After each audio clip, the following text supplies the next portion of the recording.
इस तरह का पाकिस्तान की इंडस्ट्री आगे बढ़ रही है। आईटी की इंडस्ट्री, जो नौजवानों आपका फ्यूचर है, आईटी, इंफॉर्मेशन टेक्नोलॉजी, 75% 2 सालों में आईटी की एक्सपोर्ट्स बढ़ी हैं। और इंशाल्लाह जो हम आगे देख रहे हैं, सिर्फ आईटी उठा देगी इस मुल्क को। फिर ये मैं आपको बताऊं कि जब एक मुल्क में ईमानदार हुकूमत आती है, और फर्क क्या है, पाकिस्तान के ऊपर रेको डेक 2000 अरब रुपए का पाकिस्तान पे हर्जाना हुआ था।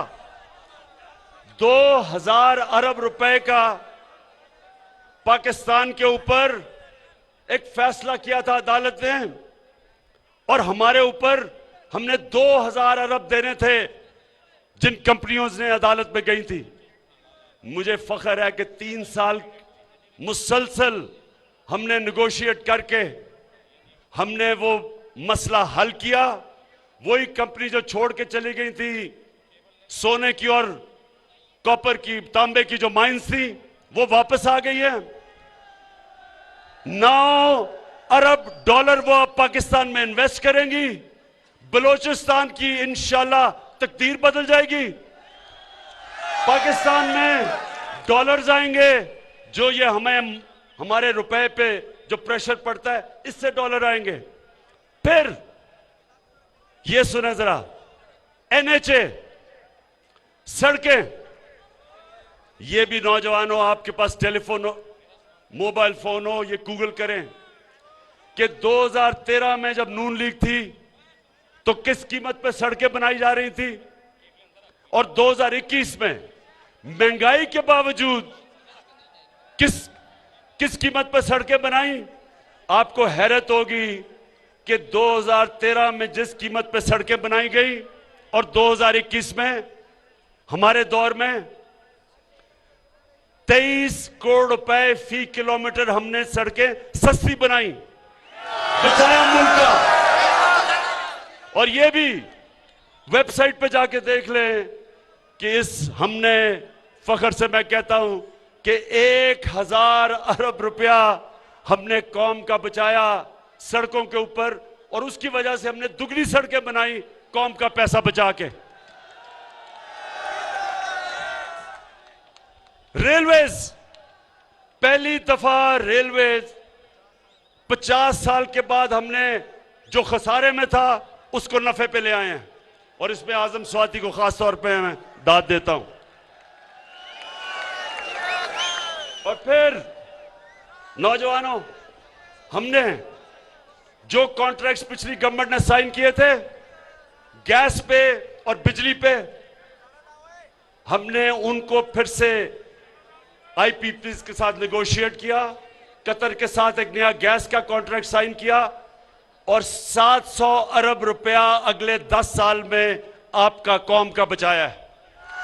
ये पैसा आप पे लगेगा, ये जितना भी पैसा बचता है वो आप पे लगता है। तो आखिर में मानसेरा, आखिर में मैं इस जबरदस्त जुनूनी जलसे का आपका शुक्रिया अदा करता हूं।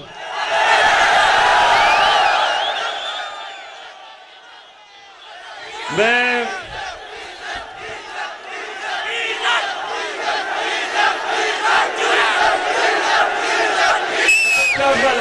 एक मिनट, हाथ उठा के जरा मुझे बताओ मानसेरा के लोगों कि ये 3 चूहे जो करने चले हैं शिकार, ये कामयाब हो जाएंगे?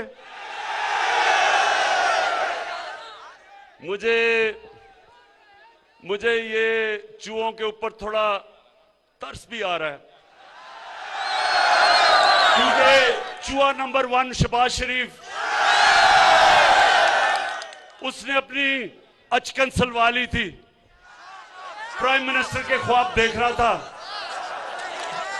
बड़े बड़े उसने बयान दिए कि जी यूरोपियन यूनियन के इमरान को तनकीद नहीं करनी चाहिए थी। फिर जी कि मैं अगर होता तो मैं एब्सोल्युटली नॉट ना कहता, मैं अमेरिकनों को नाराज ना करता, मैं तो अमेरिकन देखूं या यूरोपियन देखूं,